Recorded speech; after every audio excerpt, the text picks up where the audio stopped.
God bless America. Hello, everybody. I am the Talk Radio Protege, and this is the Protege program. It's turned quite cold in my neck of the woods. I hope you all are enjoying the weather in whatever part of the world you are watching this video from. Thank you for joining me. I hope that you enjoy this video and will leave a like and subscribe when we get to the end. The topic of consideration today, in light of the tax bill that was, or I guess I should say the tax reform bill that was passed in the Senate and headed to reconciliation this week. The United Nations, which I guess to Bloomberg politics means Europe, has decided that they're going to weigh in on the United States tax cut plan. Now, under a very specific previous regime, this might have been a problem, but under the current governance of our America First President Donald Trump, I do not see this as being a problem in the future, but it does reflect on the UN's desire to encroach upon United States sovereignty. This has been a problem in the past on other issues in particular that I've been made aware of, gun control, firearms control, that kind of thing.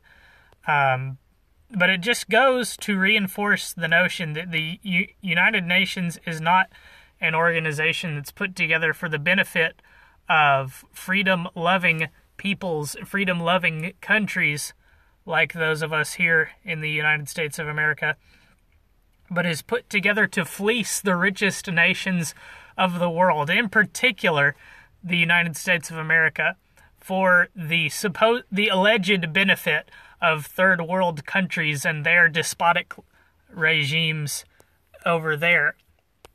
Now let's read a couple of lines of reasoning from this column from Bloomberg Politics. This from Spanish Economy Minister Luis de... I'm not even going to pretend to know how to pronounce that. There are some elements of preoccupation, some discriminatory measures, and the possibility that some parts of the reform will violate World Trade Organization rules.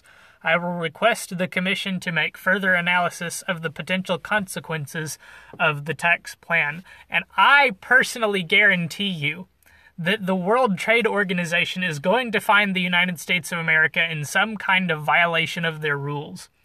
The reason that I can promise you this is because the corporate tax rate in the United States of America is being cut almost in half, as you can see in the previous paragraph, from 35 to 20%, a reduction of 15%.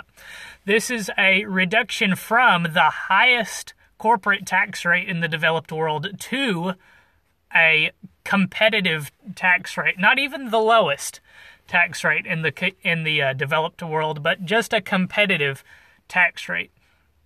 This is obviously and invariably going to hurt countries around the world, in particular countries that will now have a higher corporate tax rate than the United States of America.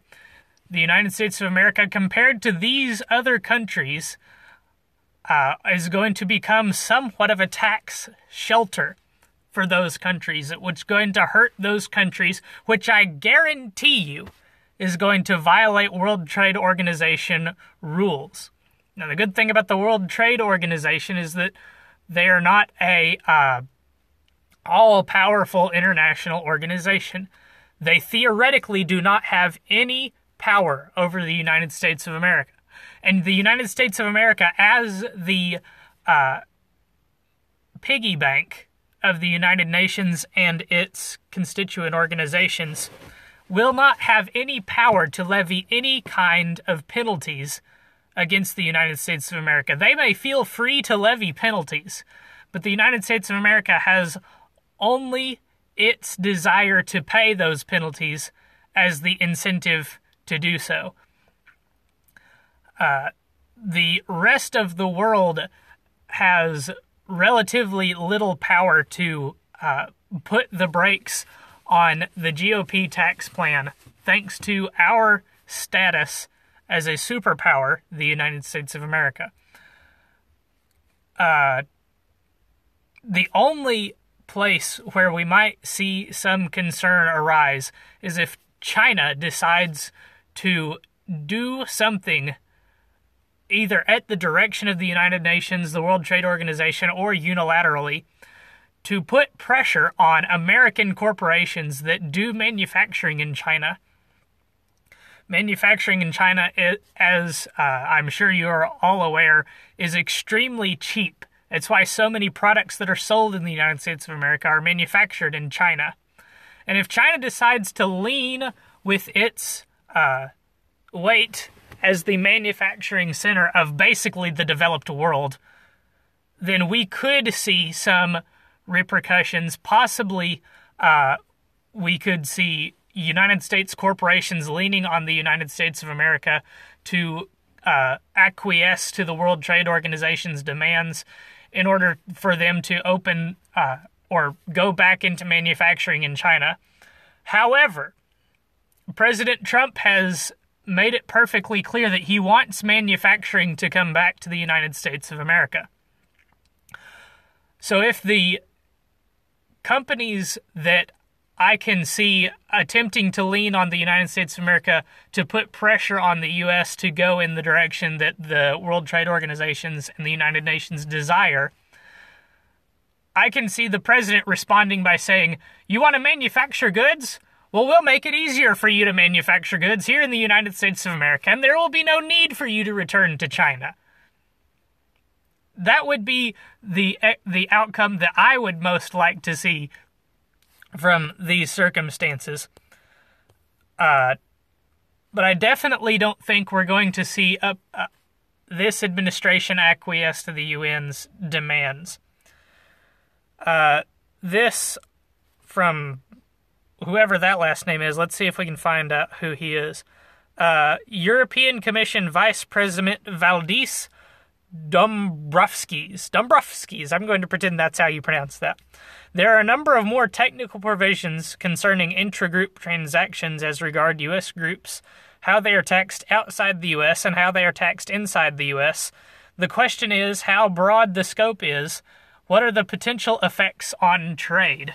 And the potential effects on trade, I'm assuming, are going to be good for the United States of America. And obviously, this is going to violate World Trade Organization regulations, which again is going to likely cause a scenario where the European Union attempts to levy sanctions against the United States of America, which it has virtually no power to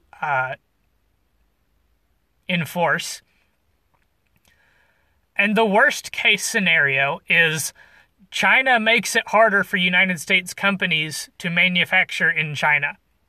They're the next biggest economy, the next biggest influencer on the world economy after the United States of America, I believe. They might actually be competing for the number one spot. I'm not sure.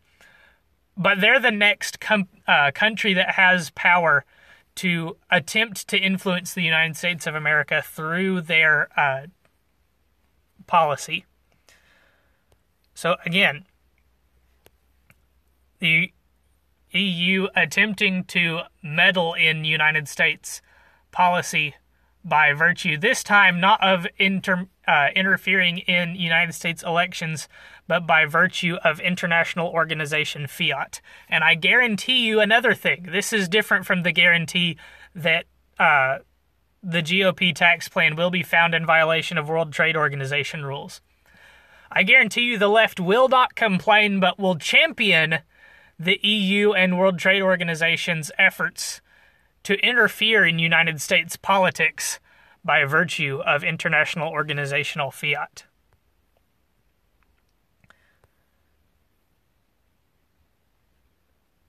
Now, I think I've said EU and UN somewhat interchangeably in this discussion.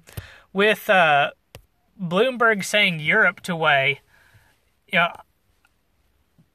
European Union finance ministers to discuss U.S. tax bill. So maybe it's not the UN that intends to weigh in on the tax bill. But when I see World Trade Organization, I don't think that that is part exclusively of the EU. I do believe that that's a UN organization. Portuguese Finance Minister Mario Centeno, who was elected the new head of the Eurogroup Monday, said European nations need to consider the implications of the U.S. tax cut on the competitiveness of their own economies, adding that the discussion would be very general. So I wonder if that means that European countries are going to begin reducing their own corporate tax rate in order to attempt to be as competitive as the United States of America. These are interesting developments that will be we will need to track as we continue to move forward. It's really important for the euro area competitiveness to follow developments around the world. All shocks to the constructive equilibrium in the world need to be considered, and certainly the domestic policy of the U.S. is of major importance to us. And when I first looked into this article, I was slightly confused. It does seem like they're conflating the World Trade Organization and the EU and the UN as perhaps one conglomerate of organizations. Perhaps they're not, and I just don't know what I'm talking about. But I guarantee, I'm willing to go out on a limb and guarantee two things. Number one is that the GOP tax cut will violate WTO rules. They will find some World Trade Organization rule that says the United States is not allowed to do this with its corporate tax rate.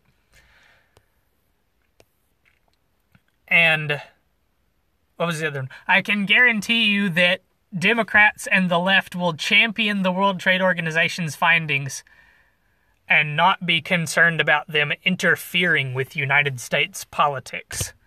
That's going to do it for this video. Thank you so much for watching. I hope you enjoyed. I hope that you'll leave a like and subscribe. Hit the bell for notifications so that you don't miss a single video, because I'm uploading every single weekday thus far without fail. Let me know what your thoughts are in the comments. Am I a babbling idiot that doesn't know what he's talking about when it comes to this issue?